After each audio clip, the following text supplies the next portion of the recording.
Et on va comme toujours faire notre petite prière à Dieu, notre Père, intelligence suprême et cause première de toutes choses,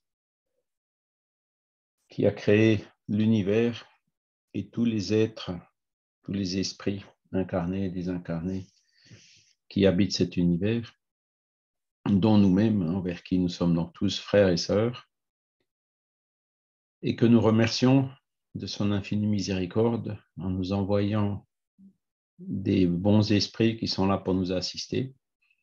Chacun de nous avons un guide spirituel, un ange gardien qui sera toujours là au moment où on l'appellera, où on élèvera ses pensées vers lui et qui nous aidera à surmonter les difficultés terrestres, à prendre les bonnes décisions dans les moments cruciaux de notre vie et qui demande pour cela uniquement cet effort de réforme morale, cet effort d'élévation de pensée, d'études, et c'est ce que nous faisons aujourd'hui. Nous remercions donc pour cette occasion d'être réunis pour voir un nouvel aspect sur la pluralité des mondes habités, que nous puissions bien comprendre ces enseignements, les utiliser dans notre vie, et que ces enseignements puissent aussi être utiles aux esprits qui pourraient être parmi nous dans ce cours. Voilà. Alors, je vous ai mis le programme à l'écran. Esteban. Voilà. Je vous ai mis le programme à l'écran. Donc, vous voyez, on est déjà le 22 mai, presque en bas du tableau. Et donc, on est toujours dans ce module 6, qui est la pluralité des mondes habités, après le module 5 qui était la réincarnation. Donc, la semaine dernière, nous avions vu le fluide cosmique universel, la matière et l'esprit. C'est peut-être un petit peu complexe à comprendre, mais bon, on essaie de le présenter aussi simplement que possible. Et aujourd'hui, donc, on va voir plus particulièrement la Terre. Donc, l'évolution, comment la vie a apparu sur la Terre, donc le minéral, le végétal, l'animal et l'humain. Et la semaine prochaine, donc, pour clore ce module de la pluralité des mondes habités, nous verrons donc l'incarnation dans les différents mondes. Aujourd'hui, on s'incarne sur la Terre, mais demain, dans une prochaine vie plutôt, on pourra se réincarner sur une autre planète, ou dans la vie précédente, on a pu être réincarné sur une autre planète, puisque des mondes habités comme la Terre, il y en a beaucoup dans l'univers. Voilà. Oups, alors là, je ne suis pas tout à fait... Ça, c'est un peu embêtant avec ces menus Zoom qui apparaissent là. Ça vient se mettre par-dessus les menus. Voilà, donc il faut... Voilà, on va y arriver. Là, là, voilà. Donc, c'est bon. Pluralité des mondes habités et donc la Terre.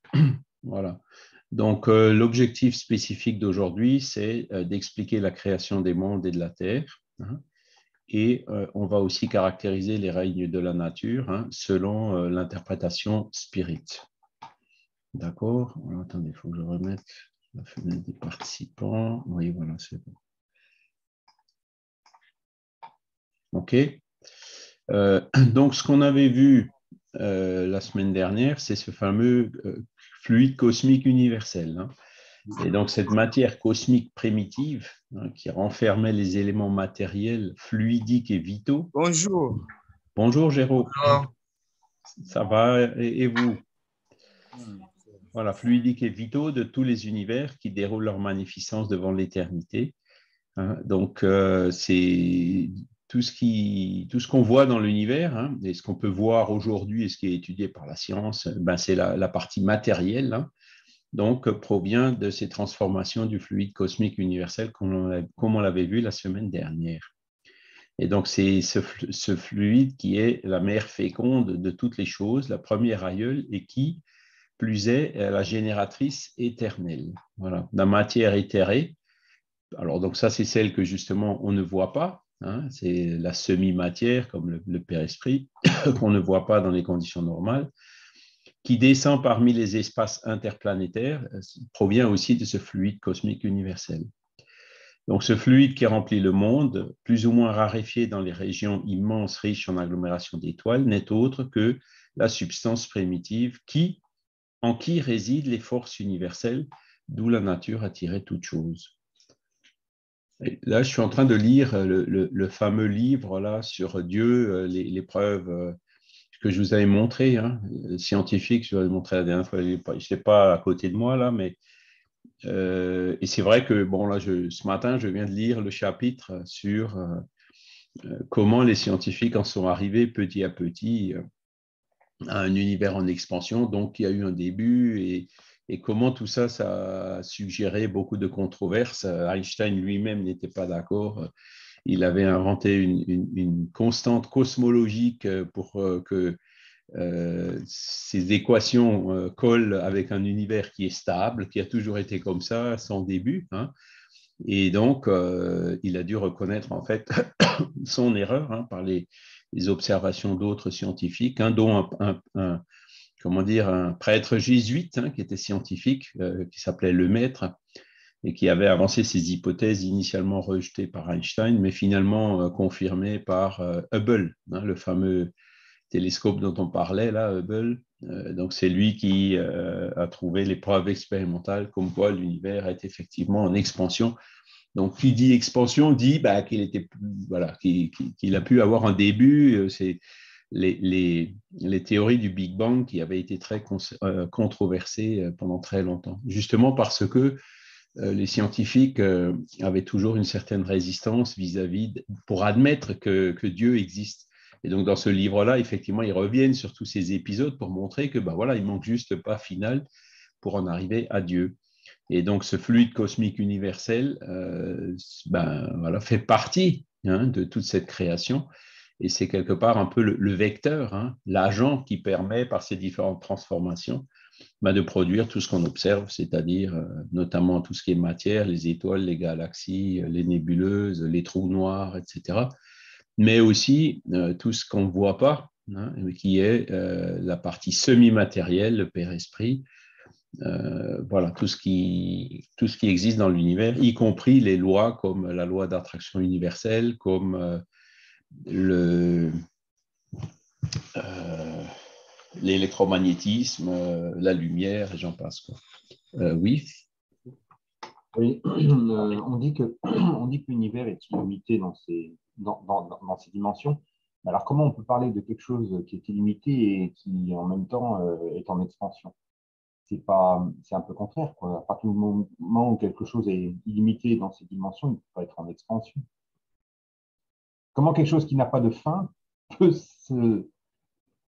s'étendre, peut Mais grandir? parce que, alors, quand tu me dis illimité, c'est dans les distances. En fait, ce qu'ils disent, c'est pas ça. On parle, les scientifiques aujourd'hui parlent d'un diamètre de l'univers. Ah ouais, carrément. Ouais, oui, oui, oui, oui. Bon, par contre, il commence déjà à y avoir d'autres, comment dire, d'autres aberrations dans les observations. Enfin, pas des aberrations, mais des incohérences, hein, avec le Hum. modèle actuel, parce que il y a certaines observations qui suggèrent qu'on peut observer des choses qui sont plus vieilles que le Big Bang. Voilà. Donc, après, mais l'univers, en fait, il parle d'une dimension, d'un diamètre. Voilà. Alors, il Donc, peut s'étendre vers l'infini, hein, il n'y a pas de limite, mais ça sous-entend qu'il y avait quelque chose avant. Alors, enfin, je veux dire qu'il y avait quelque chose avant ses limites. eh ben, voilà. Après c'est là comme ils disent dans le livre, on parle de conjecture, quoi. C'est-à-dire Ouais, que bah oui. il y en a qui disent, avant le Big Bang, il y avait un Big Crunch, c'est-à-dire que, si tu veux, le Big Bang fait que l'univers, en ce moment, il est en expansion, Hum. et puis donc, on arrive à calculer une vitesse critique, hein. Si on est en dessous de la vitesse critique, l'expansion va s'arrêter un jour et puis il va y avoir une contraction, hein, donc le Big Crunch. Et si la vitesse elle est au-dessus de cette vitesse critique, l'univers continuera son expansion indéfiniment. Et alors pendant longtemps, les scientifiques pensaient que, bizarrement, on est pile sur cette vitesse critique. Hein, ils ne comprenaient pas pourquoi. Mais bon, après, il faut savoir que la matière visible représente 4% de tout ce qui existe dans l'univers, parce que vous avez, je ne sais plus, 26% de matière noire et puis les 70% d'énergie noire. Donc là aussi, c'est un peu comme la constante cosmologique que Einstein avait introduite pour pas que son modèle s'écroule, avec l'hypothèse que l'univers il était fixe. Hein. Et donc, du coup, en supprimant cette constante, son modèle arrivait bien à expliquer cette expansion de l'univers. Hein. Mais voilà, cette matière noire, c'est quand même bizarre que 96% de ce qui existe dans l'univers, c'est des choses qu'on n'arrive pas à observer. Donc, c'est là où on voit que le modèle, il couvre 4% et puis il prétend gouverner les 100%. Quoi. Donc, c'est là où les modèles, on s'aperçoit qu'aujourd'hui, ils sont un peu faibles et qu'il y aura probablement bientôt un autre modèle qui viendra. Donc, on espère, pas forcément le fluide cosmique universel, hein, mais un autre modèle qui, par exemple, le Père-Esprit, c'est de la matière, mais qu'on ne voit pas. Hein. Le Père-Esprit fait partie de ces 96%, hein, de la matière ou d'énergie. Hein. L'énergie que l'esprit apporte en se réincarnant dans un fœtus qui explique l'embryogénèse, c'est bien de l'énergie qui vient de quelque part de ces 96% aussi. Hein. Et donc, le pas suivant, ce sera de franchir là aussi cette barrière conceptuelle qui consiste à dire la matière n'existe pas que sous la forme tangible qu'on connaît. Voilà. Et alors pour l'instant, le livre, là, le gros livre, il parle que bon, comme il y a eu un début à l'univers, il faut qu'il y ait forcément, il n'y a pas d'effet sans cause. Voilà, ils arrivent. C'est un peu la question. Ce livre résume un peu la question numéro 1 et les suivantes du livre des esprits. Et c'est là où je suis un petit peu, bon, pas déçu. Je pense que ce livre, c'est une bonne avancée. Hein. Il permet, il y a des choses assez audacieuses qui sont mises dedans. Mais on est encore très, très loin de l'avancée qu'avait fait Kardec en 1857. Hein. Il ne parle pas du monde spirituel, ou très peu. Hein. Il parle essentiellement que de Dieu. Quoi. Hein. Oui, Ils sont limités à ça. Bon, alors c'est bien, parce que c'est déjà... Quand on a fait ce premier pas, après, les autres sont forcément facilités. Il faut bien commencer par le commencement. Voilà. Et ce n'est pas pour rien que Kardec non plus, il a commencé par ça, la question numéro 1 du livre des esprits, c'est bien la question de Dieu. Voilà. Donc, voilà, c'est ce fluide cosmique universel qui est à l'origine de tout ce qu'on voit dans l'univers, y compris d'ailleurs du Big Bang. Hein. Ensuite, donc c'est dans le livre des esprits, question 585, que Kardec nous dit: sous le rapport matériel, il n'y a que les êtres organiques et les êtres inorganiques. Alors, qu'est-ce que ça veut dire être organique et être inorganique? Donc, aujourd'hui, la matière organique, c'est une expression qu'on utilise encore aujourd'hui, hein, c'est la matière qui se prête au vivant. Hein. Donc, tout ce qui est végétal, animal et humain, on est composé de matière organique avec, voilà, quand la plante meurt, c'est recyclé, ça fait de l'humus qui aide à faire d'autres plantes, etc. Donc, c'est bien une forme de matière. Par rapport à la matière inorganique, qui est le minéral pur, hein, les minéraux comme une pierre, par exemple, ou le fer, ou voilà, ça c'est de la matière, c'est inorganique, mais la matière organique est composée de carbone, d'oxygène, d'azote, donc des mêmes molécules que la matière inorganique, les mêmes atomes que la matière inorganique, pardon. Et du point de vue, donc sur le rapport matériel, donc vous avez 2 catégories, mais sur le point de vue moral, il y en a 4 degrés hein, qu'on peut distinguer. Et ces 4 degrés qui ont des caractères bien tranchés, quoique leurs limites semblent se confondre à l'interface. Hein.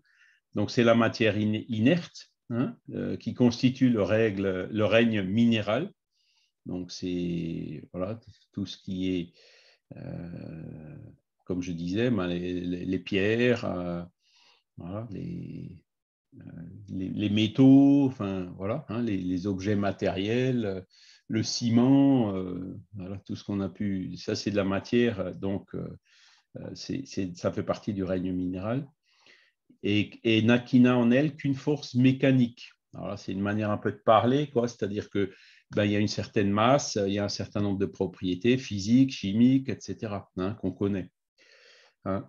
Ensuite, il y a les plantes. Donc là, une plante, ben, donc elle est composée aussi donc de ces mêmes éléments de matière inerte, mais qui vit. Donc la plante vit, grandit, se développe, se tourne vers le soleil, voilà, et meurt. Hein. Et ensuite, donc, se recycle et repousse les graines qui tombent, qui redonnent d'autres plantes, etc. Donc, dans les plantes, il y a de la vie. Il y a les animaux, hein, qui, pareil, sont composés des mêmes éléments, hein, qu'on trouve dans la nature, mais qui, de plus, ont donc une sorte d'intelligence instinctive, comme le dit Kardec, hein, limitée, hein, avec la conscience de leur existence et de leur individualité. Voilà. Donc, les animaux, c'est le règne qui suit celui des plantes, hein, puisque je pense que vous avez tous peut-être des animaux domestiques ou quand vous voyez des chevaux ou autres, hein, on voit chez les animaux donc cette intelligence instinctive, voire même un peu plus, hein, c'est pas que de l'instinct. Hein, l'animal, il est content, il est triste, il anticipe des choses, voilà, on sent qu'en lui, il y a justement donc cette intelligence qui se développe petit à petit. Hein. Et le dernier niveau, c'est l'être humain, hein, qui a tout ce qu'il y a dans les plantes et dans les animaux, et qui domine les autres classes par ce qui le distingue donc de l'homme de l'animal, c'est une intelligence spéciale, indéfinie, qui lui donne la conscience de son avenir, la perception des choses extramatérielles et la connaissance de Dieu. Voilà. Est-ce que les animaux, ils ont conscience de leur personnalité? On ne pense pas. Hein. Ils en ont une. Hein. Voilà. Est-ce qu'ils ont conscience des choses extramatérielles? J'irais peut-être un peu plus loin que Kardec là, en disant que les animaux parfois peuvent percevoir des esprits qui sont là. Hein. Ils ont parfois le sens. Hein, vous vous rappelez, je ne sais pas si vous avez vu le film Ghost avec l'histoire du chat, hein, qui est effrayé par l'esprit. Bon, les animaux peuvent dans certains cas, donc, percevoir des entités spirituelles qui sont là. Donc, leur perception arrive un peu à s'affranchir de leur sens purement matériel et donc percevoir, un peu comme les médiums, hein, voyant, qui voient les esprits. Hein, certains animaux ont cette faculté de percevoir ou de sentir, hein, ou de flairer, ou voilà, une entité qui peut être là. Voilà. Et les animaux ont aussi des perceptions à distance. Hein, je me rappelle toujours quand j'étais jeune, le petit chien d'une famille, d'un de mes amis, qui un jour était inconsolable. Il a subitement commencé à pleurer. Enfin, personne ne savait ce qu'il avait. Et donc, il y a eu une synchronicité, c'est-à-dire que le moment où il a commencé à pleurer, des cousins, hein, qui habitaient de l'autre côté de la France ont subi un grave accident de voiture. Donc l'animal, il avait c'est une synchronicité, une coïncidence, il avait d'une certaine manière senti ça. Voilà. Voilà. Et après, bon, pour ce qui est de comprendre ce qu'on est en train d'expliquer maintenant, l'existence de l'âme, sa survie, l'existence de Dieu, la cause première de toute chose, ce sont des raisonnements qu'on peut faire, nous, en tant qu'humains, et que l'animal, lui, il est incapable de faire. Hein, donc, il n'aura pas cette conscience et pas cette connaissance de Dieu. Donc, c'est là où on voit que sur la Terre, hein, donc, au niveau de la cosmogénèse, on va voir un petit peu plus dans le détail maintenant, et au niveau des différents règnes, donc minéral, végétal, animal et humain, ce que dit la philosophie spirit. Est-ce que vous avez des questions à ce stade? Ça va? C'est bon. On suit. On va continuer. Voilà, donc Kardec, donc, il le disait dans le livre des esprits, à l'époque, il n'y avait pas de télescope comme aujourd'hui. Hein. C'est venu avec Flammarion un peu après. Hein, et Kardec a connu Flammarion qu'en 1860, donc après qu'il ait écrit le livre des esprits. Donc, l'univers comprend l'infinité des mondes que nous voyons et ceux que nous ne voyons pas, tous les êtres animés et inanimés, tous les astres qui se meuvent dans l'espace, ainsi que les fluides qui le remplissent. Voilà.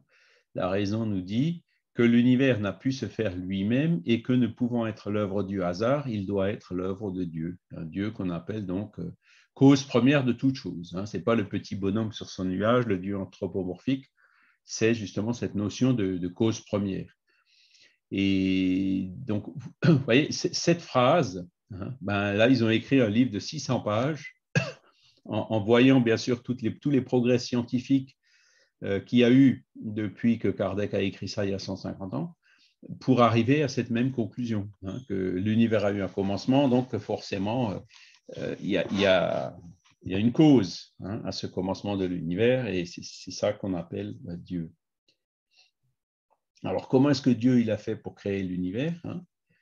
Eh ben, donc, ce que Kardec nous dit, c'est que Dieu, comme il est éternel, hein, Dieu, lui, il n'a pas eu de commencement, il n'a pas eu de fin. Hein, il ne peut pas avoir été créé parce que si Dieu avait été créé, c'est ce qui aurait créé Dieu qui serait Dieu et pas Dieu. Vous voyez ce que je veux dire? Ouais. Donc, c'est les raisonnements qu'on peut faire par l'absurde pour montrer que Dieu, il est forcément incréé. Voilà. Il a créé de toute éternité et il ne pouvait en être autrement. Donc, c'est là où vous voyez le Big Bang, alors, je me sens que c'est 15 milliards d'années. Bon, est-ce qu'il y avait quelque chose avant? Là, comme on disait tout à l'heure, les scientifiques qui paraissent observer des objets qui paraissent plus anciens que l'univers, que le Big Bang, par exemple, donc plus vieux que 15 milliards d'années, on commence à aller un petit peu dans ce sens-là. Hein. C'est vrai que nous, on est peut-être... on voit dans l'univers, par exemple, qu'il y a des galaxies, hein, comme la Voie lactée, qui est la galaxie où on est, donc avec un trou noir au milieu. Donc ça aussi, ça a été déterminé il n'y a pas longtemps, je crois. Oui. Un trou noir. Et puis, vous avez tous les systèmes solaires, hein, enfin, avec des étoiles qui tournent autour, dont nous, notre Soleil, et puis les planètes qui tournent autour. Donc, voilà. Après, il y a, je ne sais plus, quelques milliards de galaxies comme la Voie lactée dans l'univers. Bon, mais est-ce que ça, c'est tout ce qui existe? C'est là où, effectivement, il y a peut-être d'autres, hein, les planètes, les systèmes solaires, il y en a dans notre univers, hein, ça c'est sûr. Avec les exoplanètes, maintenant, on en a trouvé déjà, la science en a trouvé pas mal.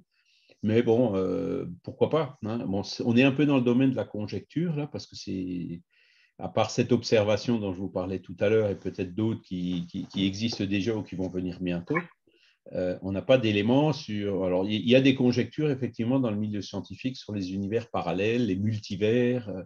Les choses commencent un peu à bouger, mais pour l'instant, ce sont des conjectures, c'est-à-dire des hypothèses qui n'ont pas encore été confrontées à la réalité. Oui, Joël? Les mondes parallèles, justement, je voulais parler de ça parce qu'on parle beaucoup de l'univers, on parle des planètes habitées, mais c'est vrai qu'au niveau des mondes parallèles, c'est éprouvé par contre avec les fées de Conan Doyle. Avec les fées? Conan Doyle? Oui, ils ont éprouvé qu'il y avait des mondes parallèles. Alors qu'il y a d'autres mondes habités dans notre univers. Hein, je parle parallèle, Jala. Tu des parles mondes parallèles. Oui, alors, mais ça, bon, c'est là où, voilà, bon, dans cette affirmation, c'est ce qu'on pourrait en déduire. Hein. Maintenant, au niveau de la comprobation, voilà, Conan Doyle, c'était dans les années 1920-1930. À l'époque, il discutait encore Einstein. Hein. Einstein n'était pas encore universellement reconnu, ni l'univers en expansion, ni le Big Bang. Hein. Tout ça, ce sont des choses qui sont venues par après. Donc Conan Doyle, bon, il a peut-être aussi émis cette hypothèse, mais de là à confronter à la réalité, à prouver, il y a un pas. Elle a été approuvée. Ouais, c'est une hypothèse qui a sa valeur, quoi. Voilà. Donc, voilà. Après, bon, à quelques époques lointaines que nous reculions en imagination les limites supposées de la création, il restera toujours au-delà de cette limite une éternité. Voilà. Si on revient 15 milliards d'années en arrière, hein, de Big Bang, ben, qu'est-ce qu'il y avait avant 15 milliards? Il y avait forcément quelque chose. Voilà. Voilà. Durant laquelle les divines, alors hypostases, hein, pour les penseurs de l'Antiquité, réalité permanente, concrète et fondamentale, substance, hein, donc les substances, pour laquelle les divines hypostases, donc les substances divines, hein, ce fameux fluide cosmique universel, les volitions infinies eussent été ensevelies dans une muette léthargie inactive et inféconde, une éternité de mort apparente pour le Père éternel, qui donne la vie aux êtres, de mutisme indifférent pour le Verbe qui les gouverne, de stérilité froide et égoïste pour l'esprit d'amour et de vivification. Donc, ce que ça veut dire, c'est que, voilà, tout ça, est-ce que c'est juste pour... hein, c'est un des arguments pour la pluralité des mondes habités, c'est de dire, oui, mais toutes ces étoiles, est-ce que c'est juste pour faire plaisir à regarder, à observer, ou est-ce que là aussi, il y a des choses utiles comme des formes de vie qui s'y développent? Et la réponse, donc suggérée par cette affirmation, c'est que oui, tout a un but dans l'univers, hein, il n'y a rien qui est inutile. Oui, Vincent? J'ai juste une question par rapport aux volitions infinies. Qu'est-ce qu'on entend par volition infinie? Alors, volition, c'est un mot qui est un petit peu revenu depuis nos soulars, hein, la manière qu'a l'esprit de se développer, de se déplacer, on utilise le mot volition, hein, c'est-à-dire se déplacer, entre guillemets, par la pensée. Hein. Et donc, les volitions, ben, c'est le rayonnement, le déplacement, l'expansion de l'univers, et notamment de ce fameux fluide cosmique universel donc, qui s'étend à l'infini. Hein, je pense que c'est comme ça qu'on peut le comprendre. Et alors, ce qui est intéressant aussi dans ce livre, c'est bien de temps en temps de se remettre au goût du jour, parce qu'il fait vraiment un résumé de toutes les théories, même y compris très récentes, hein, qu'on ne peut pas toujours suivre au jour le jour, hein, parce qu'il y a des centaines de publications presque chaque jour. Hein, donc, voilà, ben, qu'aujourd'hui, les scientifiques admettent qu'il y aura une mort thermique de l'univers. C'est-à-dire, le Soleil, bon, ben, il brûle de l'hydrogène pour le transformer en hélium. Mais un jour, il n'y aura plus assez d'hydrogène, donc il va devenir, je ne sais plus comment ça s'appelle, une étoile rouge. Donc le Soleil, en gros, il va s'enfler, et il va s'enfler pour aller jusqu'à Mars. Donc la Terre sera engloutie, entre guillemets, par le Soleil. Mais ça, ce sera dans quelques milliards d'années. Ce n'est pas pour demain la veille. Hein. Et ensuite, ben, à un moment donné, pareil, au fur et à mesure que l'hydrogène se consume, ben, il n'y aura plus rien. Et puis donc, comment dire, à un moment donné, l'activité du Soleil va se terminer. Le Soleil, entre guillemets, sera thermiquement mort. Donc, il n'y aura plus que les résidus de l'activité solaire, donc notamment de l'hélium, et donc qui restera comme ça, ou peut-être sous forme de poussière dans l'univers. Et donc, il y a des calculs qui sont faits qui montrent que ben, un jour, l'univers entier arrivera à consumer tout ce qu'il y avait et donc à mourir thermiquement. Hein. Et donc, qu'est-ce qui se passera une fois que l'univers sera mort thermiquement? Alors, nous, on peut se dire, bon, j'espère que dans 1 milliard d'années, mon esprit sera suffisamment évolué pour plus être obligé de se réincarner dans la matière. Donc, en gros, ben, les planètes et le Soleil, j'en aurai plus besoin pour évoluer, hein, puisque l'esprit, lui, il est immortel. Hein, notre esprit survivra à tout ça. Hein.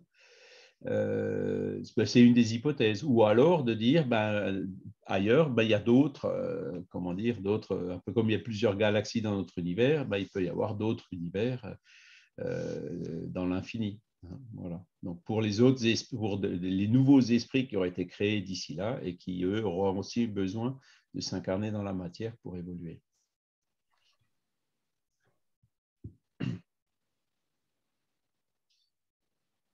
Comprenons mieux la grandeur de l'action divine et sa perpétuité sous la main de l'être absolu, continue Kardec. Dieu, c'est le soleil des êtres, c'est la lumière du monde. Or, l'apparition du soleil donne instantanément naissance à des flots de lumière qui vont se répandant de toutes parts dans l'étendue. De même, l'univers né de l'Éternel remonte aux périodes inimaginables de l'infini de durée, au fiat lux. Alors, vous voyez, là, donc du commencement. Donc, c'est là où la science a progressé en disant l'univers qu'on connaît, il a une origine, le fameux Big Bang, il y a 15 milliards d'années. Voilà. Le commencement absolu des choses, continue Kardec, remonte donc à Dieu. Voilà, c'est le Big Bang. Et alors, ce qui est intéressant aussi qu'ils disent dans ce livre, c'est que il y a la loi d'entropie. Hein. Je pense que vous avez déjà entendu parler, le deuxième principe de la thermodynamique, qui dit que le désordre va toujours en croissant. Hein. Quand on a du bois, on le brûle, après on a des cendres. Avec les cendres, on ne pourra plus faire de feu et on ne pourra plus retransformer les cendres en bois. Sauf si on met les cendres sous les arbres, que cette matière est absorbée, et puis donc avec l'énergie du soleil qui vient, donc il y a de l'énergie qui vient de l'extérieur, ça fait repousser un arbre. Vous voyez? Donc, sans y apporter de l'énergie, ça va tant que le soleil il sera lumineux. Le jour où il sera plus lumineux, ça ira plus. Hein, on sait très bien que c'est ce deuxième principe de l'entropie. Et donc, qu'est-ce que je voulais vous dire? Voilà, que comme le désordre va croissant, il y a 15 milliards d'années, ça veut dire qu'il y avait un ordre extrêmement précis. Et il parle aujourd'hui du réglage ultra fin de l'univers à son début, après le Big Bang. Hein, puisque ensuite, le désordre allant croissant, ça veut dire que plus on revient en arrière, plus il y avait d'ordre dans l'univers. Vous voyez le genre de théorie, le genre de raisonnement où aujourd'hui les scientifiques arrivent. Ou alors cette loi d'entropie, elle est fausse ou partiellement fausse. Voilà. Bon, voilà, donc quand on voit l'univers, effectivement, on s'aperçoit forcément, où sont les meilleures preuves de l'existence de Dieu, comme on l'a vu dans un cours précédent, il suffit de regarder le ciel, les étoiles, tout ce qui n'est pas fait par l'homme, ça a bien une cause, et donc c'est cette cause qu'on appelle Dieu. Voilà. Voilà. Le monde à son berceau ne fut point établi dans sa virilité et dans la plénitude de vie. Non, le pouvoir créateur ne se contredit jamais. Et comme toute chose, l'univers naquit enfant. C'est comme la Terre. On va parler de la Terre d'ici peu. Au départ, c'était de la poussière c'était une boule de feu, comme on dit souvent. La vie n'était pas possible et la vie ne s'est développée sur la Terre que plusieurs centaines de millions, voire un milliard d'années après sa création. Voilà. Et ça, c'est là où on peut se demander, quand on dit de l'entreprise, le désordre va croissant. Non, les espèces, le minéral, végétal, ensuite animal, les premières formes de vie et d'humains, c'est plutôt l'ordre qui est venu croissant. Et ça, c'est des choses qu'on a du mal à comprendre avec cette loi d'entropie, tout comme l'embryogénèse dont je vous parlais tout à l'heure, les cellules souches qui sont au départ identiques et qui se diversifient en 3 dimensions pour former le corps humain et les différents organes du corps humain. Donc, il y a forcément une énergie qui vient d'ailleurs et ne vient pas de la mer. C'est de l'énergie qui vient de l'esprit qui s'y est réincarné. Et ce sont ces observations-là qui vont, je l'espère, bientôt, amener la science, comme le fait déjà Philippe Guillemont. Donc, vous avez peut-être déjà lu un de ses livres, regardé l'une ou l'autre de ses conférences, à cette nécessité que il y a de l'énergie ou de l'information qui vient du vide pour organiser, notamment qui intervient dans le phénomène de la vie. Voilà. Alors, on va passer un petit peu parce que c'est peut-être un petit peu long, en nous reportant à quelques millions de siècles. Oui, c'est ça, donc c'est des milliards d'années, des centaines de millions d'années. Au-dessus de l'époque actuelle, notre Terre n'existe pas encore et notre système solaire lui-même, donc aujourd'hui ça a été chiffré, la Terre a été formée il y a 4,5 milliards à peu près d'années. Je n'ai pas les chiffres exacts en tête. Voilà. Et malgré ça, quand la Terre s'est formée, il y avait déjà d'autres mondes qui étaient formés ailleurs. Voilà.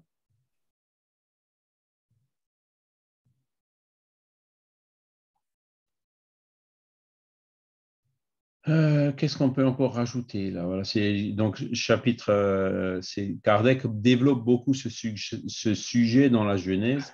Donc c'était assez audacieux pour l'époque, hein, même s'il a eu l'aide de Camille Flammarion, hein, qui était jeune, il était encore jeune à l'époque, hein, il n'avait pas encore la renommée d'astronome comme il a eu peu de temps après, mais il avait déjà les capacités intellectuelles, les études, hein, qui lui permettaient de comprendre un certain nombre de choses.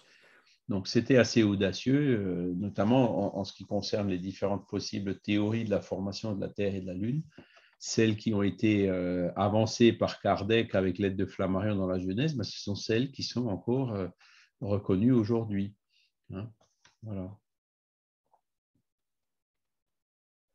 Sauf que ce qui manque encore à la science aujourd'hui, c'est ce fameux fluide cosmique universel. Hein. Après, d'où vient tout cela? Non. Après le Big Bang, avec la poussière qui était dans l'univers et qui a fini par être attirée, les éléments les plus légers au centre, les plus lourds plutôt vers l'extérieur pour former les systèmes planétaires qu'on connaît.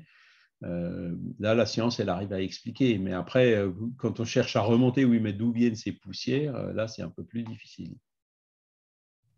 Voilà. Et il parle donc de cette matière éthérée, plus ou moins raréfiée, hein, qui descend parmi les espaces interplanétaires.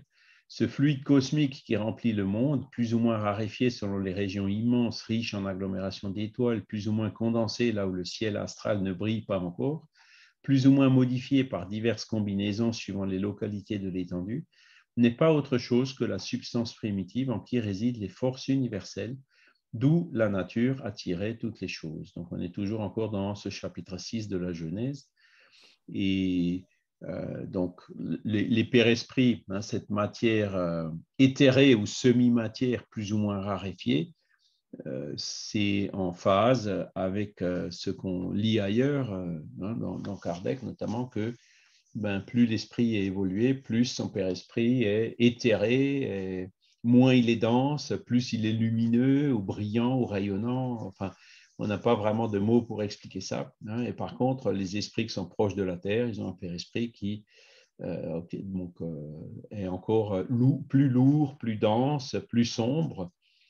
Et donc, c'est ce qui explique que ces esprits qui sont peu évolués, hein, et dont beaucoup sont perdus autour de nous, ici près de la planète, ont besoin,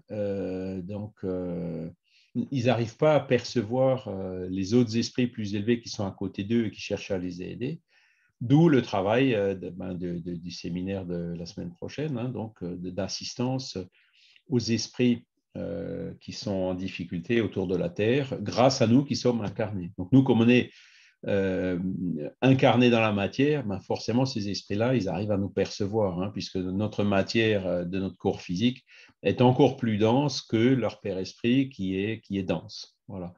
Et donc, nous, on arrive à capter justement ces guides spirituels et à échanger avec ces esprits par voie médiumnique pour les pousser, les induire à élever leurs pensées. À partir du moment où ces esprits-là, ils élèvent leurs pensées, ils arrivent à percevoir donc des entités qui sont à côté d'eux et qui peuvent donc les sortir de cette situation de trouble où ils se trouvent souvent après la mort.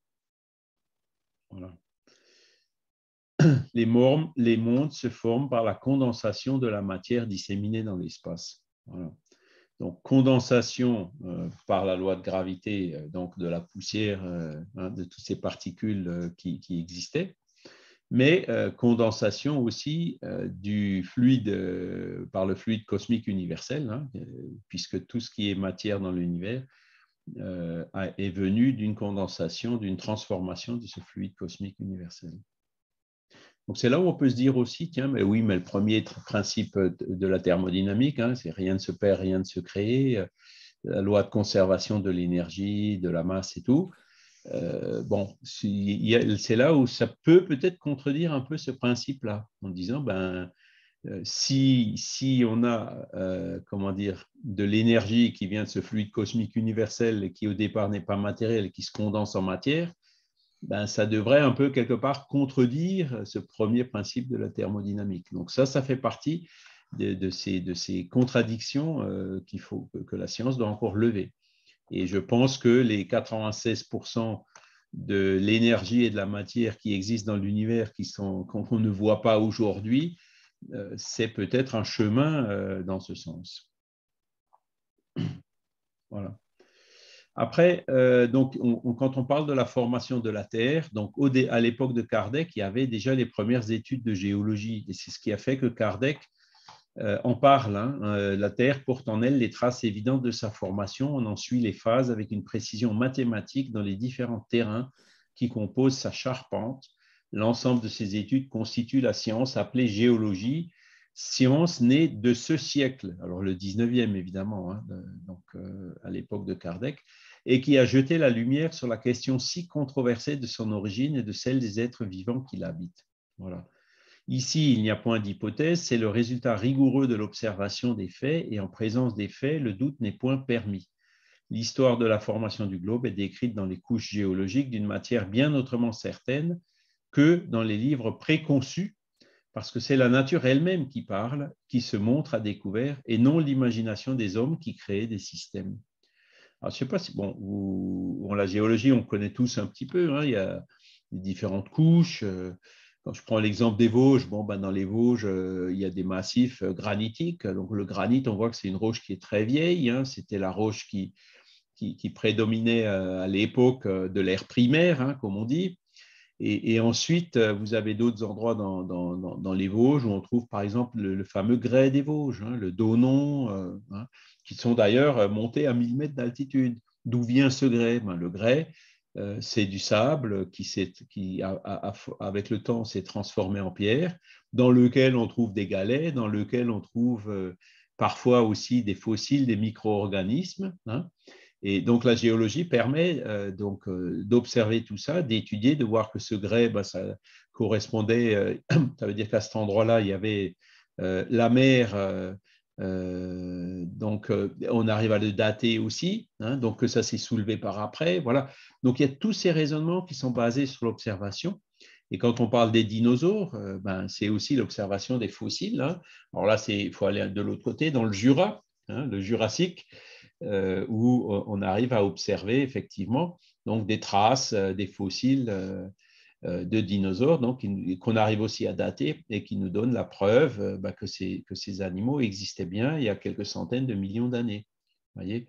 Et donc, la géologie, comme le dit Kardec, c'est une science. On observe, on se dit, oui, mais bon, ce coquillage, j'arrive à le dater, donc ça veut dire, on est sûr qu'à cette époque-là, il y avait effectivement ces animaux-là. Donc, du coup, il fallait qu'ils s'alimentent, il fallait qu'il y ait beaucoup de végétation qui d'ailleurs, pareil, c'est avec les cycles de vie et de mort, créer de l'humus, qui ensuite est recouvert par d'autres couches géologiques et ça finit par donner du charbon, du pétrole. Voilà, là, on est vraiment dans la géologie, voyez.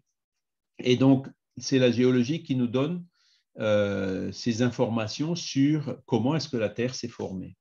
Voilà. Et là encore, ce que dit Kardec, il y avait déjà la géologie, mais la géologie, bien sûr, elle-même a énormément progressé depuis ces dernières 150 années. Par exemple, à l'époque, on ne parlait pas trop de dérive des continents. La théorie de la dérive des continents, c'était plutôt le milieu du XXe siècle. Et il y a plein de choses comme ça qui sont venues par après dans le développement de cette science. Voilà. Sans les découvertes de la géologie comme celle de l'astronomie, la jeunesse du monde serait encore dans les ténèbres de la légende. Grâce à elle, aujourd'hui, l'homme connaît l'histoire de son habitation et l'échafaudage des tables qui entouraient son berceau. Voilà.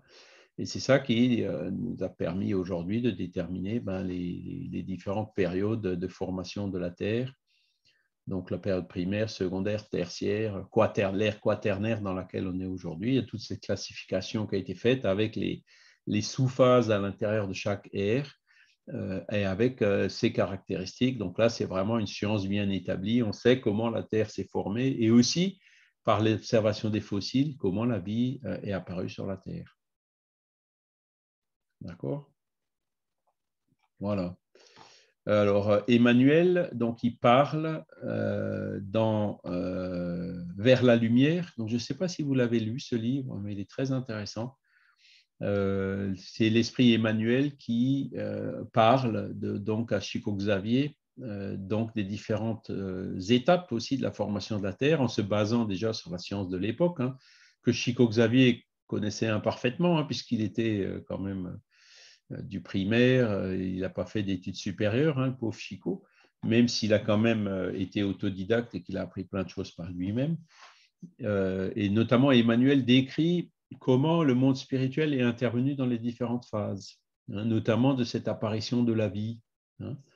C'est le monde spirituel qui est intervenu, hein, en profitant donc de la formation de la Terre et donc l'apparition de l'eau, etc., pour les premiers organismes vivants, apporter, comment dire, les composantes spirituelles, le fluide vital, etc., qui étaient nécessaires à ces apparitions de la vie, et donc qui, petit à petit, a évolué des êtres monocellulaires aux êtres multicellulaires, les bactéries, la vie qui apparaissait après des formes rudimentaires dans l'eau, qui ensuite est sortie de l'eau et qui a été développée jusqu'aux dinosaures qui ont finalement disparu, hein, il y a quelques centaines de millions d'années, et la vie qui elle-même est réapparue en arrivant notamment à l'Homo sapiens que nous sommes.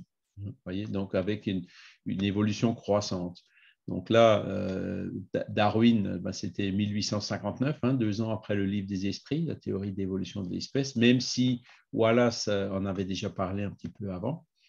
Il a effectivement observé la chose et décrit la chose, conceptualisé cette théorie de l'évolution des espèces en observant le côté matériel. D'accord ? Et le complément qu'apporte le spiritisme, c'est donc de parler aussi de cette évolution au niveau spirituel, puisqu'en fait, c'est l'esprit qui pousse la matière à évoluer, voilà. Même si les observations de Darwin, qui se sont limitées au côté matériel, sont correctes, hein, il n'est pas allé plus loin chercher la cause. Et d'ailleurs, Darwin ne parle pratiquement pas de l'humain, hein. Il parle beaucoup des animaux, des girafes dont le cou s'allonge parce que les feuilles pour se nourrir sont de plus en plus hautes, et donc c'est que ceux qui ont le cou le plus long qui survivent, et donc en se reproduisant petit à petit, le cou des girafes est devenu plus long, hein. C'est en gros, je suis un peu simpliste, hein, mais les bases de la théorie darwinienne sont correctes, hein, mais ce qui pousse à cette évolution, c'est l'esprit.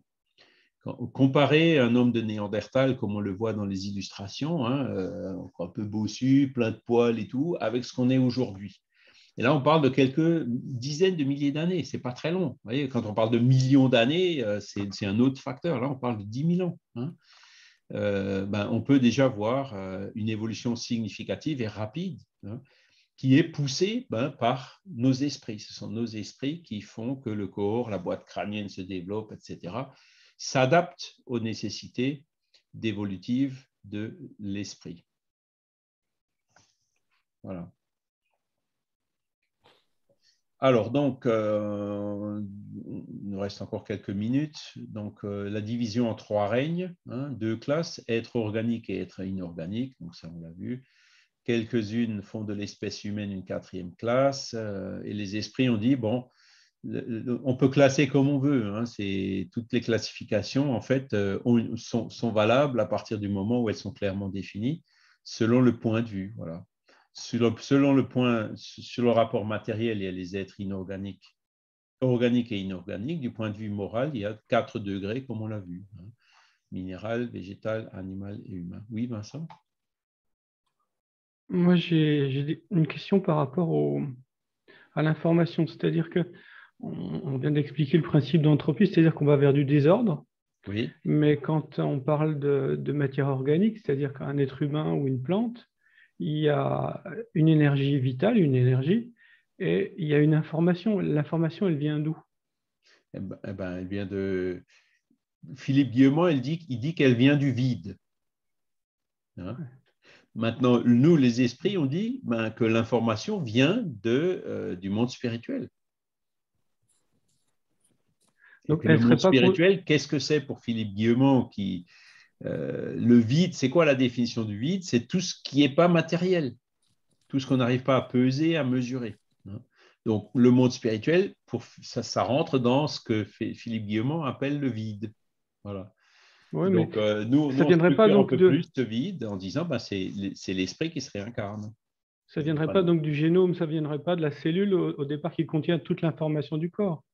Alors, il y a des études récentes qui ont été faites, notamment suite à la cartographie du génome humain, qui est d'ailleurs pas le plus complexe, parce que semble-t-il certaines même espèces végétales ont un génome qui est parfois même plus complexe que le génome humain. Mais bon, si on se limite au génome humain, on se rend compte de plusieurs choses. C'est que on arrive clairement aujourd'hui à établir d'où vient, par exemple, mon patrimoine génétique, mon ADN, il vient d'une combinaison de celui de mon père et de ma mère, qui lui-même vient de ceux des grands-parents, etc. Donc ça, la génétique, elle arrive bien à tracer ces choses-là. Maintenant, ce qui a été découvert récemment, c'est qu'un enfant qui est né a un ADN, et puis quand on refait la cartographie quand il a 10 ans, il y a eu des modifications dedans. Donc, d'où viennent ces modifications? Voilà. C'est-à-dire que vous avez des gens aussi qui ont une prédisposition génétique pour avoir une maladie génétique, mais qui ne la développent pas. Et il y a sur l'époque des médecins spirites, là, Marlène Nobré, donc on fait une revue des études scientifiques qui ont été faites dans le domaine, et ils ont fait une conférence qui s'appelle « La fin de la dictature du gène ». C'est-à-dire qu'on pensait au départ, les scientifiques pensaient, une fois qu'on a un gène, c'est ça qui détermine si on sera malade, si on sera grand, petit, blond, ça c'est déjà connu, mais après, si on aura plutôt telle maladie ou telle autre… non, aujourd'hui on parle de l'épigénétique, et l'épigénétique c'est justement pour d'expliquer pourquoi des fois l'ADN peut changer pendant la vie, notamment pendant l'enfance, et pourquoi certaines prédispositions génétiques à certaines maladies restent en sommeil alors que chez d'autres la maladie génétique elle apparaît. Donc, cette épigénétique, c'est un pas de la science, justement, qui est récent, relativement récent, pour expliquer que les gènes, ça n'explique pas tout, il y a quelque chose derrière. Et donc, nous, en tant que spirit, on voit toutes ces recherches de façon positive, parce que, on le dit depuis le début, c'est l'esprit qui gouverne ces choses-là. C'est l'esprit qui pousse à l'évolution de la matière. Et plus la science avance, plus on se rapproche un peu de ce genre de conception.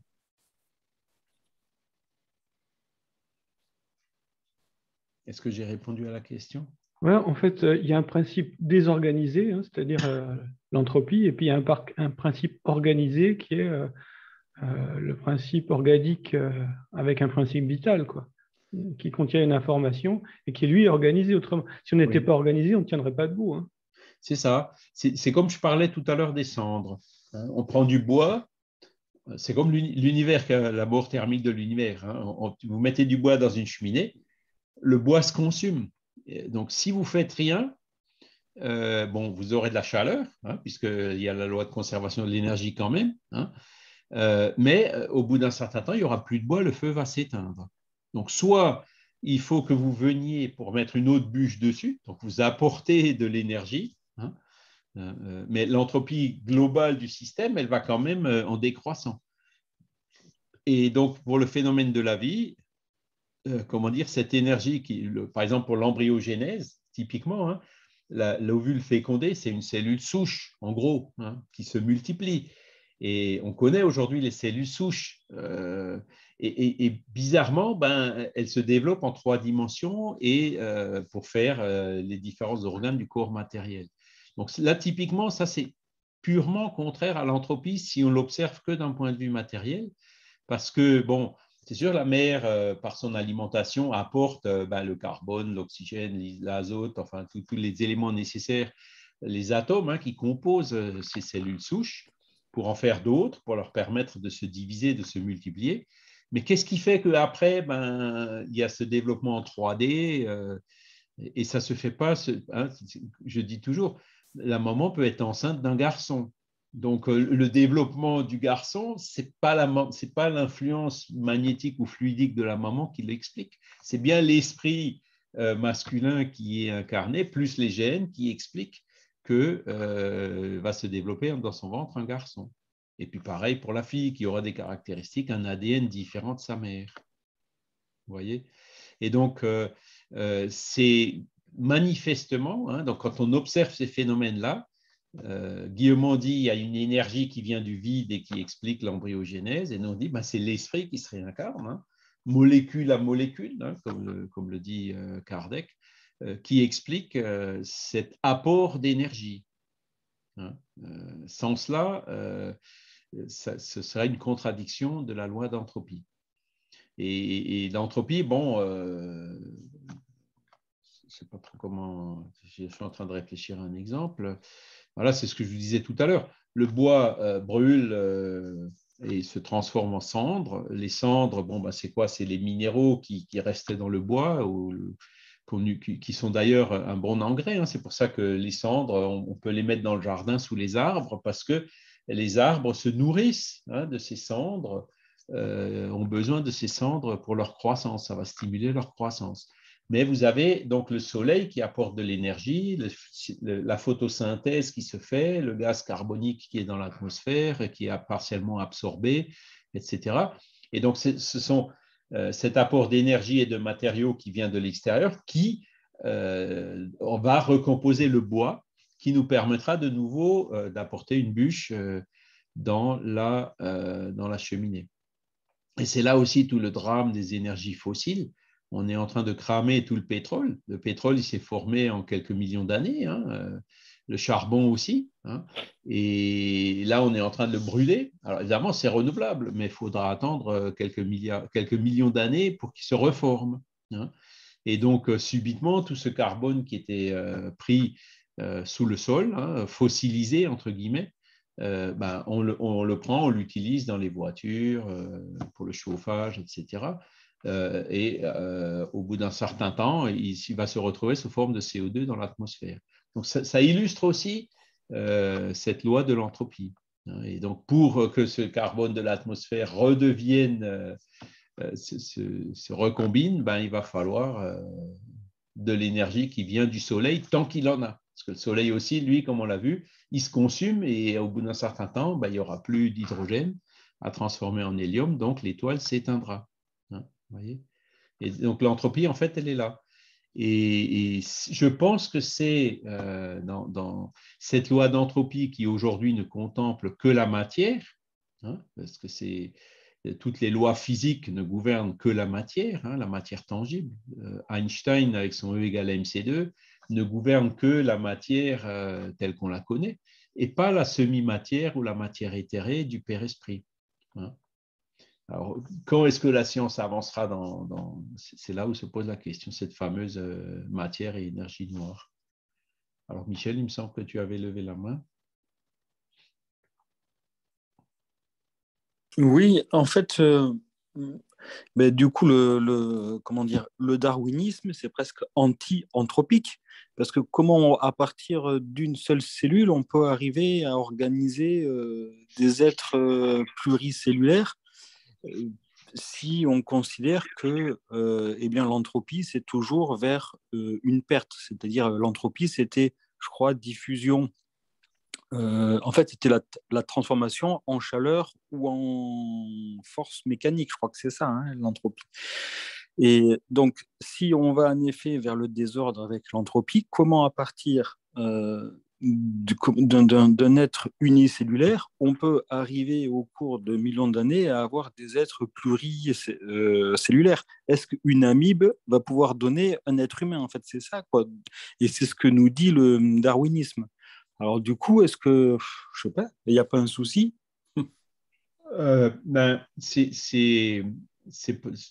Si tu veux, tu peux expliquer l'amibe qui devient un être humain par un apport d'énergie. d'accord? Parce que l'énergie que tu apportes, l'entropie, elle en tient compte. Je prends un autre exemple. Bon, le fer, on le laisse, ça fait de la rouille, d'accord? La rouille, bon, le minerai de fer qu'on trouve, ben, c'est de la rouille. En fait, c'est des oxydes de fer. Et on arrive à retransformer ça en fer. Comment? Eh ben, dans les hauts fourneaux, en mettant du carbone, une réaction de réduction, etc. Hop, on arrive à enlever les oxydes du fer et à récupérer le fer sous forme voilà, de fonte ou d'acier pour faire tout ce qu'il faut. Mais comment est-ce qu'on fait ça? Eh ben, on apporte de l'énergie, on apporte du carbone, hein, on apporte ce qui est nécessaire pour pouvoir extraire le fer du minerai de fer. C'est valable partout. Donc, de quelque chose qui est, entre guillemets, amorphe, hein, comme l'oxyde, on arrive à ressortir les éléments, mais ça demande cet apport d'énergie. Et donc, C'est ça. dans Mais le ça, c'est développement là. de la vie, l'évolution du darwinisme, il y a aussi un apport d'énergie, mais qui vient à la fois de la Terre, hein, par les réactions de la Terre, du Soleil, quoi, ou les réactions de photosynthèse et autres, mais aussi donc de cet apport d'énergie et d'information qui vient du monde spirituel, qui vient du vivre. Voilà, c'est ça. Hein. Alors, c'est là où j'hésite un peu en utilisant les mots, parce que c'est là où la science, elle n'est pas encore allée au fond des choses. Est-ce que c'est un apport d'énergie que peut nous apporter la semi-matière? Hein, parce que là, comme je vous le disais tout à l'heure, ça peut contredire le premier principe de la thermodynamique qui dit que tout se conserve, hein, les lois de conservation d'énergie dans les transformations physiques. Hein. Ou est-ce que cette semi-matière ou ce fluide cosmique universel qui était dans le vide et qui s'est transformé en matière observable, ça devrait contredire ce principe de conservation de la matière s'il est vu uniquement sur le plan matériel. Voilà. Mais c'est là où on voit que, avec ces notions d'énergie noire et de matière noire, qu'on est obligé de mettre pour expliquer ce qu'on observe dans l'univers en fonction des théories existantes, est peut-être un élément qui, dans l'évolution des analyses et des modèles, on arrivera peut-être à se rapprocher un peu donc, de cette information et de cette énergie éventuelle, hein, qui pourrait venir du fluide cosmique universel ou de la semi-matière. On va un peu loin là, hein, c'est un petit peu pointu, je ne sais pas si oui. ça suivre, mais moi-même, des fois, je suis un peu... C'est parce que c'est... voilà, on est en plein dans le sujet aujourd'hui. Là, le livre de Guillemont est très intéressant. Bon, il ne va pas très loin. Celui sur Dieu, là, que je suis en train de lire, j'ai l'impression qu'il ne va pas très loin non plus. Il se limite à Dieu. Mais bon, la science doit encore avancer pas mal dans ces domaines-là. Parce que l'embryogénèse, elle est là. Hein, aujourd'hui, avec les appareils d'ultrasons et autres, on peut, même des caméras, on peut suivre le développement de l'embryon de façon extrêmement précise. Donc, les faits sont là. Hein.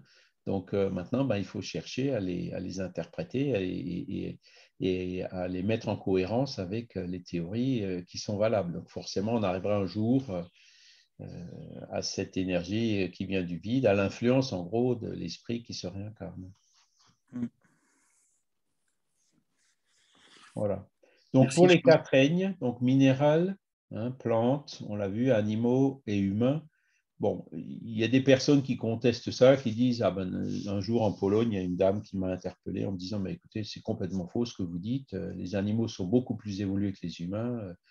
Bon, vous savez, des fois, il y a des personnes qui viennent avec une position tellement tranchée que je ne suis pas rentré dans le débat. J'ai dit écoutez, chacun est libre de croire et de penser ce qu'il veut, hein, c'est peut-être une théorie qui est valable, mais quand on écoute les esprits, ce n'est pas ce qu'ils nous disent. Hein.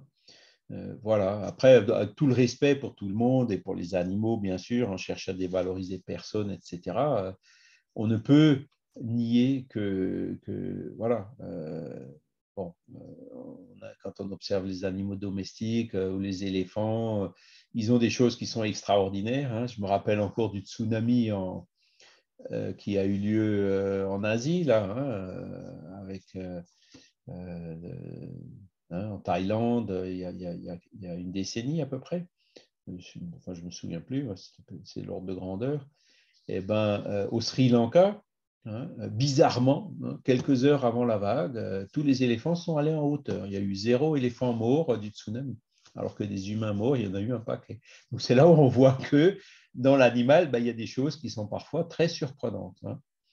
Et ou que peut-être que l'instinct fait bien les choses, ou qu'ils arrivent à avoir des perceptions. Leur instinct de conservation, il s'exprime de façon très, très forte.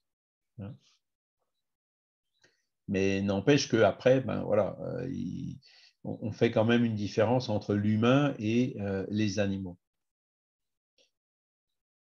Voilà. Après, il y a la vitalité. Donc, Kardec nous dit, sans parler du principe intelligent, qui est une question à part, il y a dans la matière organique un principe spécial, insaisissable et qui n'a pas encore pu être défini, c'est le principe vital. D'accord? Et ça, c'est toujours pas défini aujourd'hui. Qu'est-ce que c'est que ce principe vital?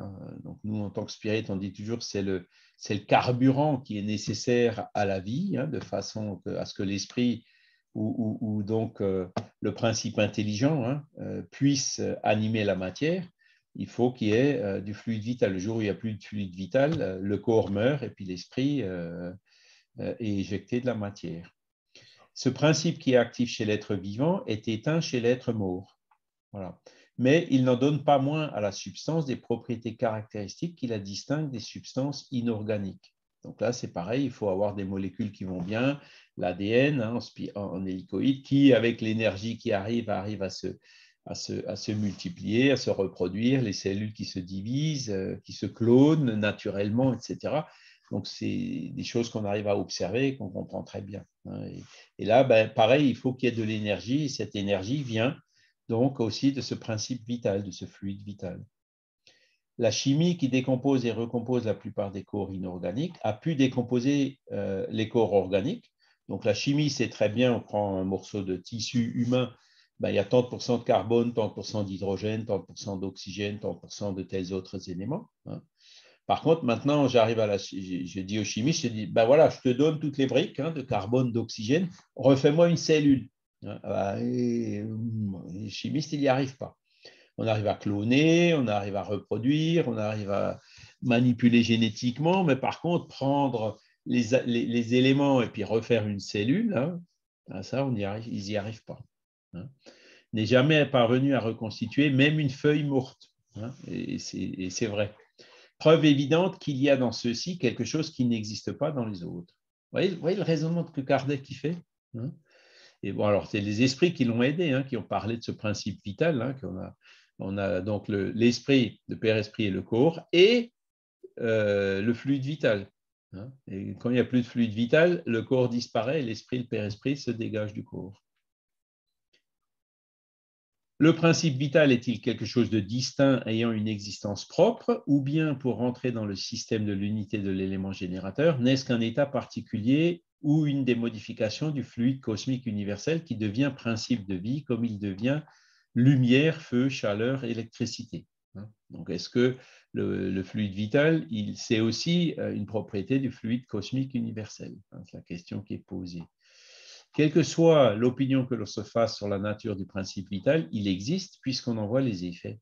On peut donc admettre logiquement qu'en se formant, les êtres organiques se sont assimilés le principe vital qui était nécessaire à leur destination, ou, si l'on veut, que ce principe s'est développé dans chaque individu par l'effet même de la combinaison des éléments, comme on voit sous l'empire de certaines circonstances se développer la chaleur, la lumière et l'électricité. Donc, la réponse, elle n'est pas tranchée de façon claire, nette et précise, mais à un moment donné, ce fluide vital, il nous a été donné, on l'a eu, et dans la quantité qui correspond à la durée de vie qui était planifiée avant notre réincarnation. Voilà. Ainsi, les êtres organiques sont ceux qui ont en eux une source d'activité intime qui leur donne la vie. Ils naissent, croissent, se reproduisent par eux-mêmes et meurent. hein, ça c'est la vie. Ils sont pourvus d'organes spéciaux pour l'accomplissement des différents actes de la vie qui sont appropriés à leurs besoins, pour leur conservation. Ils comprennent les hommes, les animaux, les plantes. Les êtres inorganiques sont tous ceux qui n'ont ni vitalité, ni mouvement propre et ne sont formés que par l'agrégation de la matière, tels sont les minéraux, l'eau, l'air, etc. Donc ça, c'est ce qu'ils appellent donc la matière, les êtres inorganiques. Alors, le mot être, c'est peut-être un peu abusif. Est-ce qu'on peut dire qu'une pierre, c'est un être inorganique? Je n'aurais pas utilisé le mot être, hein, j'aurais utilisé autre chose. Mais après, tout dépend de ce qu'on comprend par les mots. Et voilà, l'essentiel, c'est qu'on arrive à se comprendre. D'accord? Alors, comment est-ce que la vie a apparu sur la Terre? Je vais accélérer un peu parce que le temps passe. La Terre renfermait les germes hein, qui attendaient le mouvement favorable pour se développer. C'est-à-dire que voilà, les briques nécessaires, elles étaient là. Hein. Les principes organiques se sont rassemblés dès que la force qui les tenait écartés a disparu. Donc, il faisait trop chaud ou à un moment donné, la Terre, c'était une boule de glace. Enfin, il y a eu des périodes comme ça qui n'étaient pas favorables. Et au moment donné, quand il y a eu, par exemple, l'apparition de l'eau et tout, la vie, les conditions nécessaires pour former cette matière organique étaient réunies, se sont formées. C'est là que l'apparition de la vie monocellulaire, pluricellulaire, végétale, animale et humaine. Voilà. Donc, les principes, ils étaient là à l'état latent, hein, inerte, hein, comme la chrysalide et les graines des plantes, hein, jusqu'au moment propice pour l'éclosion de chaque espèce. Alors, les êtres de chaque espèce se rassemblèrent et se multiplièrent. Voilà. Et donc, avant la formation de la Terre, tous ces principes-là, ils étaient dans l'espace, suivant les lois naturelles. Oui, Joël? Oui, alors moi, je comprends bien pour l'apparition des êtres vivants. Donc, on était dans l'espace. Ensuite, on a commencé par le minéral, le végétal, l'animal, pour être humain. Ce sont les différentes catégories. Après, quand tu utilises le mot « on », moi, je me pose la question, est-ce qu'à un moment donné, j'étais une pierre? Hein, je ne pense pas. Mais ça fait aussi… Par exemple, pourquoi pas? Voilà. Alors, on n'a pas de réponse encore à ce jour. Ça, c'est les questions qui n'ont pas été tranchées encore par le spiritisme. Comment est-ce que, par exemple, est-ce que j'ai été un chien ou un cheval ou un éléphant dans une vie passée? Hein, personnellement, je ne pense pas, mais je dis personnellement. Ce sont des questions qui ne sont pas tranchées. Hein. Aujourd'hui, je suis un humain et l'éléphant, c'est un éléphant, le chien, c'est un chien. Comment est-ce qu'un chien, aujourd'hui, les chiens les plus avancés, les plus intelligents, vont devenir humains demain? Est-ce que c'est, du coup, ça y est, dans ta prochaine vie, tu seras humain? Bon, il y en a qui le pensent. Hein. Je pense que Kardec, il n'était pas loin de le penser, mais il ne l'a jamais écrit dans ses livres, dans la revue Spirit, parce il attendait en fait la confirmation des esprits. Et ça, typiquement, c'est un des points que les esprits ne sont pas venus donner à l'époque de Kardec. Et aujourd'hui, peut-être on est peut-être mûr pour comprendre mieux ce genre de choses. Donc, ça fait partie de ce qu'on appelle les recherches spirites qu'il faut faire pour essayer de trancher ces questions. Voilà. De toute façon, on vient du limon de la terre, quoi. Voilà. Et moi, ce que je pense le plus probable, c'est que, il y a les primates qui se sont développés, et à un moment donné, il y a des esprits humains, entre guillemets, qui sont venus d'une autre planète se réincarner dans des corps de primates, ce qui a donné le Néandertal, le Cro-Magnon. À un moment donné, il y a des esprits plus évolués qui se sont incarnés dans le Cro-Magnon pour faire ce fameux, comment on appelle ça, le saut cognitif, là, hein, de l'Israélien Harari, hein, dans le livre qu'il a écrit là-dessus, hein, où donc cette révolution cognitive a fait que il y a 70 000 ans, en même pas 1000 ans, Cro-Magnon s'est mis à dominer et au point de faire disparaître Néandertal. Il n'arrive pas à expliquer d'où ça vient. Nous, on sait, ce sont des esprits qui sont venus se réincarner pour aider au développement de l'homme. Et puis ensuite, il y a 10 000 ou 20 000 ans, c'est la race adamique. Hein. D'autres esprits qui sont venus de Capella, si on en croit Emmanuel, se réincarner. Et puis donc, vous avez les Égyptiens, les Grecs, les Védas, les premières philosophies, religions, la science, les pyramides, etc. La philosophie qui sont venues. Hein. Voilà, je pense que c'est une manière plus simple de l'expliquer. Maintenant, après, voilà, le chien, lui, il évolue, ça c'est sûr. Mais est-ce qu'il se transforme en humain d'une réincarnation à l'autre? Personnellement, je ne pense pas. Mais je dis personnellement, parce que c'est des points qui ne sont pas résolus dans la doctrine, dans la philosophie aujourd'hui. Voilà. Bon, après, effectivement, hein, les plantes n'ont pas conscience de leur existence, elles ne pensent pas. Voilà. Et c'est que la vie organique. Voilà. Hein. Après, bon, vous avez des plantes carnivores. C'est là où on arrive à l'interface. L'éponge, par exemple, est-ce que c'est un animal? Il y a aux limites entre le végétal et l'animal, on peut observer donc ces choses intermédiaires. Hein. Voilà. Et donc, tout est transition dans la nature, hein, rien n'est semblable. Et c'est pour ça que la nature ne fait pas de saut. Donc, un animal, un chien, par exemple, qui se réincarne en humain, je pense que ce serait un saut un peu grand. Hein. La transition, je pense qu'elle est plus lente que ça. Voilà. Les plantes qui ont un instinct de conservation, hein, les racines qui vont chercher l'eau, le tournesol qui s'oriente vers le soleil, hein, on voit des choses assez surprenantes dans les plantes. Hein. Voilà. Après, ben, chez les animaux, ils demandent est-ce que les animaux ont une âme? Bon, ben, les esprits disent c'est aussi une âme si vous voulez, ça dépend du sens que vous attachez à ce mot.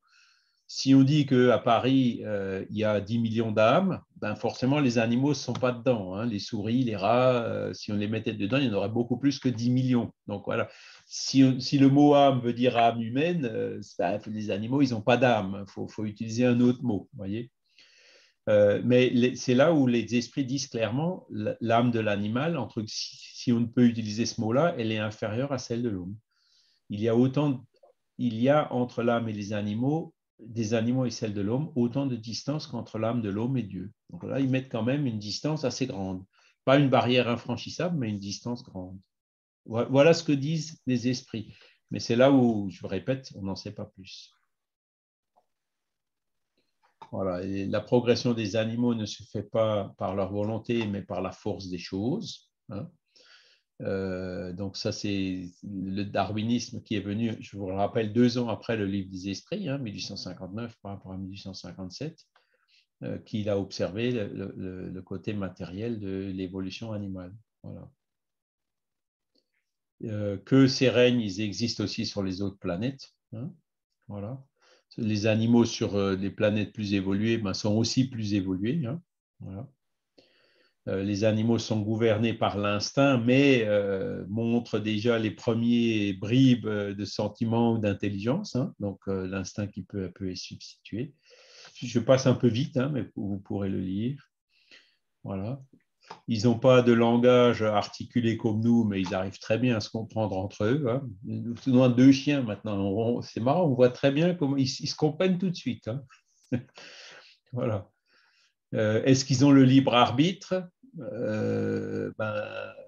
La réponse n'est pas non plus directement oui ou non. Ce ne sont pas de simples machines comme vous le croyez, mais leur liberté d'action est bornée à leurs besoins et ne peut se comparer à celle de l'homme. Parce que, je vous le répète, la liberté se développe au fur et à mesure de l'évolution. Plus on évolue, plus on est libre. Donc, comme l'animal est peu évolué, ben, sa liberté est peu évoluée. Hein. C'est l'instinct qui prédomine encore.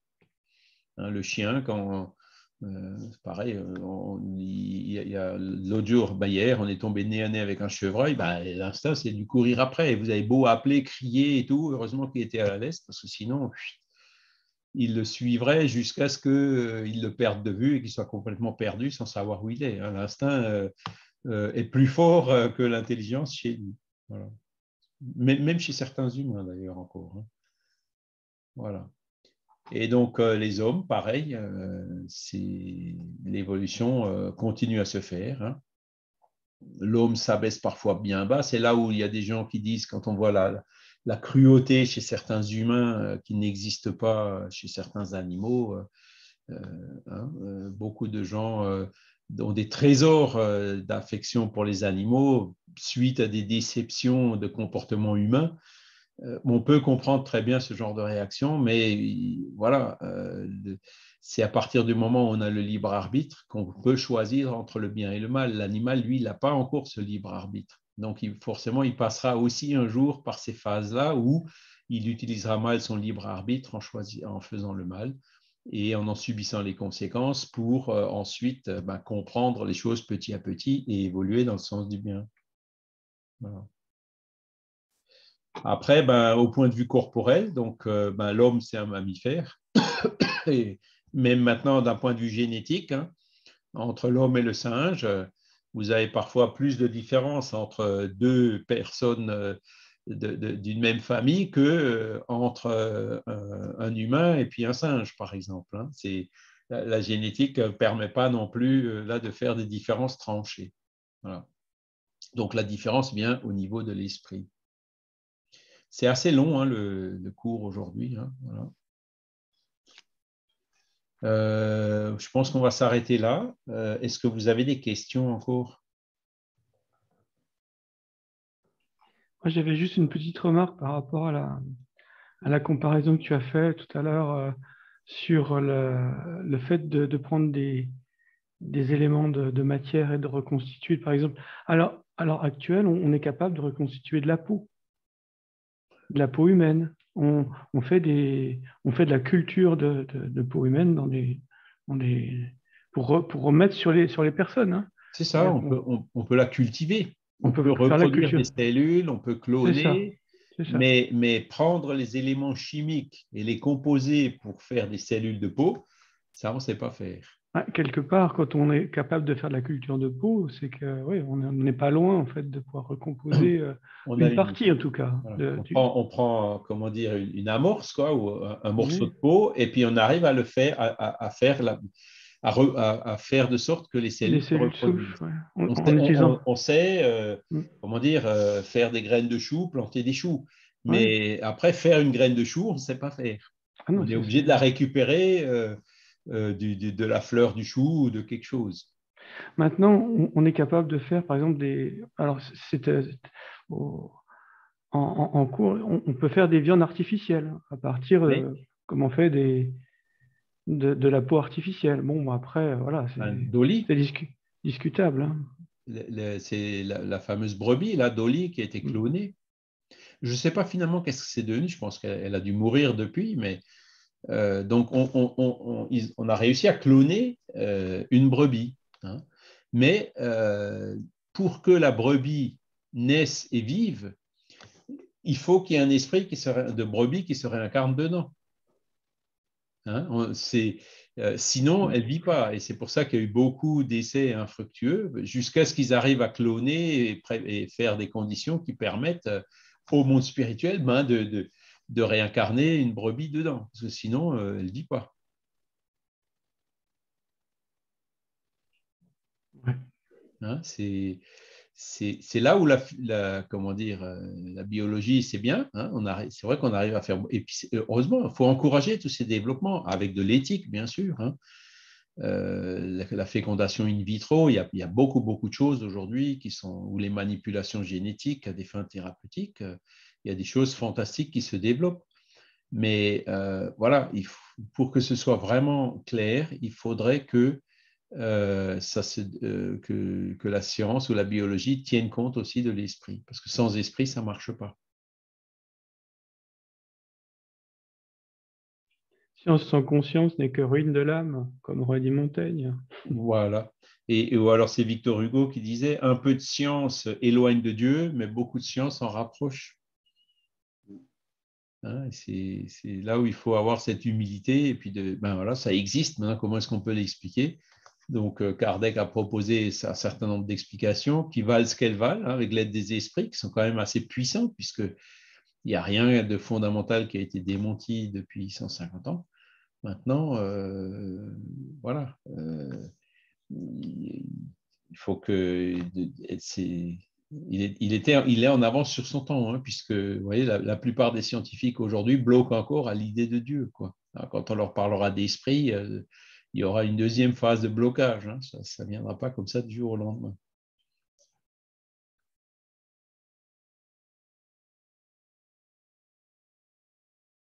Voilà.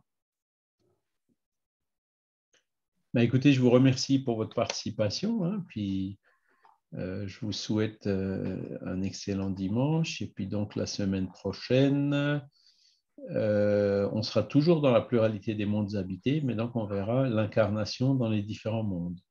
D'accord? Donc ce sera le 3e cours de cette pluralité des mondes habités. Voilà. Et après, on passera aux lois morales, hein, donc jusqu'à la fin du mois de juin. Et puis donc, je préparerai le programme pour la rentrée en septembre, où on aura donc le reste des lois morales, enfin la suite des lois morales. Voilà. Donc, on va encore une fois remercier les bons esprits pour cette occasion que nous avons eue d'être réunis aujourd'hui et de réfléchir à ces questions qui sont assez complexes, en espérant que cela puisse nous aider dans notre parcours évolutif, dans notre compréhension des choses, dans le but à apporter notre petite pierre à cet édifice du monde de régénération. Voilà. Merci à tous, excellent dimanche, et puis à bientôt.